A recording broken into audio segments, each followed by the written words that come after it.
৩৬ বছর পর একটা কাপ জিতে এখন আমরা আন্ডারগ্রাউন্ডের বাস পাখি। কথায় আছে, ফকির একটু টাকার মুখ দেখলে মাটিতে পা পড়ে না। তেমন একটা দল আছে আর্জেন্টিনা।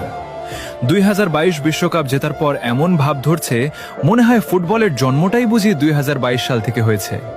এখন তারা অন্য কোনো দলকে দলই মনে করে না। তাদের ভাব এমন, বাকি সবাই মাঠে শুধু হাজিরা দিতে আসে। ব্রাজিলের 5টা বিশ্বকাপের কথা বললে বলে ওগুলো তো অনেক আগের। আরে ভাই, পুরনো বলে ইতিহাস কি ডিলিট হয়ে যায় নাকি? তারপর আবার বলে সব বাপদাদার অর্জন। আচ্ছা ভাই, ইতিহাসের কথা তুললে পুরনো কথাই তো আসবে। আর তোমাদের ইতিহাসে তো ডিয়েগো মারাদোনার সেই হাতের গোলের গল্প আছে। তবুও এত ভাব। আর আমাদের বাপদাদাদের ছিল জমিদারি, 5টা কাপ রেখে গেছে উত্তরাধিকার হিসেবে। If you don't mind, Argentina সাপোর্টাররা কি আবার